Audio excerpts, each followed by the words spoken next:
And now, it's time for SPG, as in Super Pack Ganern Secret Files.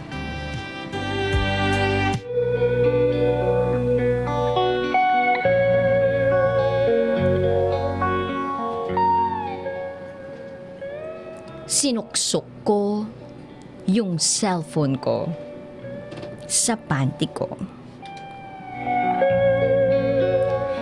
Yan ang isa sa mga pet malung hindi ko makakalimutan sa tanang buhay ko.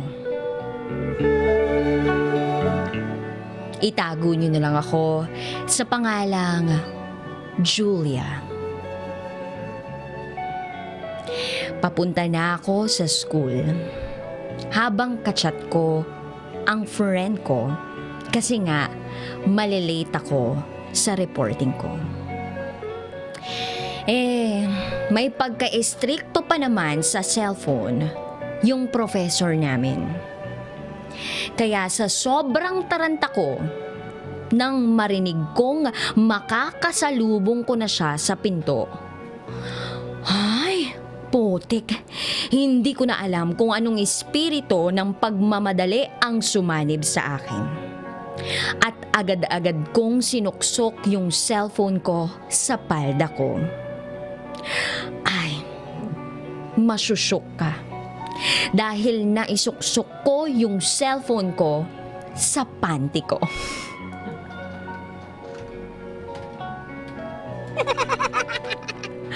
Hanggang sa dumating na si Prof. Sabi ni Prof, "Oh, ba't ngayon ka lang? Kanina ka pa namin inaantay, sinasayang mo ang oras ko."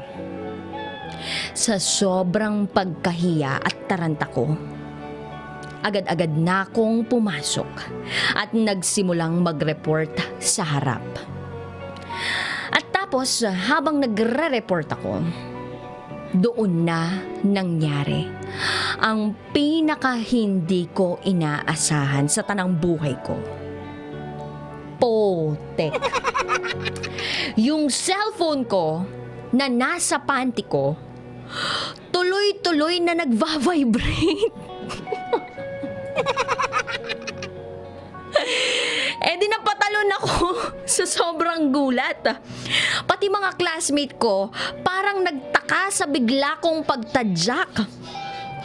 Halos mapaungol pa ako habang nagsalita sa harap ng, "Eto pala ang Asia." Halos manginig ang katawan ko sa nangyari. Hanggang sa may nagsabi, "Ano ba yan, Julia? History pa ba yung dinidiscuss mo?" At biglang nagsalita ang professor ko. "Oh, history pa ba yung dinidiscuss mo? O sex education na?"